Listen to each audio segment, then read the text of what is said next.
The Whitewater River is down in southeast Minnesota, and despite it being called the Whitewater River, there is no whitewater rapids on this river. That doesn't mean it's an easy river to canoe.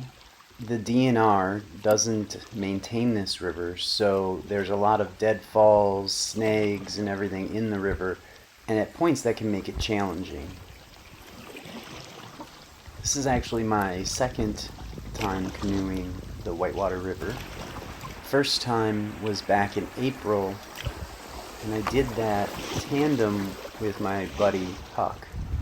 Now, that trip wasn't as successful as this one.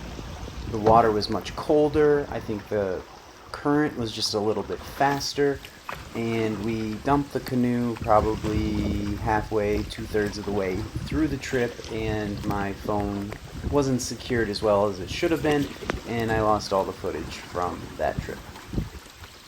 Now, I would say canoeing this in the summer, especially in August, is much easier than when the water's really cold.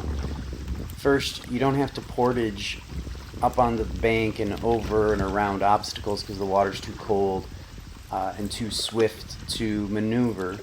I was able to always get out of the canoe and pull it over logs or any obstacles in my path on this trip. In addition to it being easier, the trip during August was beautiful, even though at times it rained, because I was seeing wildflowers in bloom. I saw a beaver, I saw a giant turtle, there were hummingbirds everywhere, cedar waxwings, the herons, and then when I made it all the way to the end, into the Mississippi, there were pelicans. That's not to say I wouldn't go back in the spring, like in April. It just means that I'd be more prepared to deal with cold water, be more prepared to come up short of any obstacles, get to the bank and portage around them, because you just can't spend that much time in the water when it's that cold.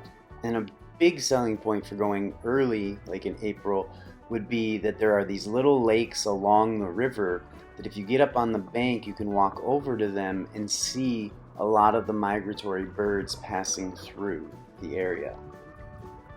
The first time we canoed whitewater back in April, we were cold and tired, so we pulled out at Highway 61. That's about 15 and a half, 16 miles.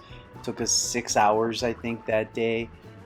This time, with a lot warmer weather and being able to maneuver through and around the logs in the river as opposed to having to portage around them, I was able to do 17 miles all the way to Weaver in about 5 hours.